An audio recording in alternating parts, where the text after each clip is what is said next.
আসসালামু আলাইকুম প্রিয় শিক্ষার্থীরা, আজকে আমি তোমাদেরকে অংশীদাররা প্রতিষ্ঠান থেকে সাপ্তাহিক উত্তোলন করলে ওই উত্তোলনের উপর আমরা কিভাবে সুদ ধরবো এইটা নিয়ে আলোচনা করব।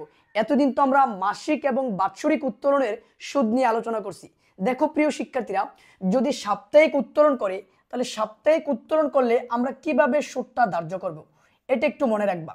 সপ্তাহের প্রথমে যদি উত্তোলন করে তাহলে আমরা 26.5 সপ্তাহের সুদ ধরব। যদি সপ্তাহের মাঝামাঝিতে উত্তোলন করে তাহলে আমরা 26 সপ্তাহের সুদ ধরব। যদি সপ্তাহের শেষে উত্তোলন করে তাহলে আমরা 25.5 সপ্তাহের সুদ ধরব। এই তিনটা জিনিস মনে রাখবা। মাসিক উত্তোলনের ক্ষেত্রে কি ছিল? শুরুতে বললে 6.5, মাঝামাঝি বললে 6, শেষে বললে 5.5, আর সাপ্তাহিক বললে শুরু হবে 26 থেকে। 26.5 সপ্তাহ, 26 সপ্তাহ, 25.5 সপ্তাহ, কারণ এক বছর সমান 52 সপ্তাহ, আর ওই 52কে যদি আমরা অর্ধাঅর্ধি করি তাহলে 26 ধরে নেওয়া হয়। এবার আসো এই প্রশ্নটা আমরা একটু সলভ করি।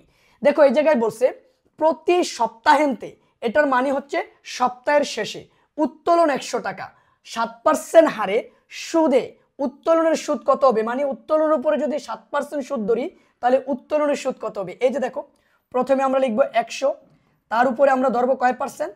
7%। তাহলে 100 টাকার 7% মানে কয় টাকা? 60 টাকা। এবার সপ্তাহের শেষে বলছে 25.5।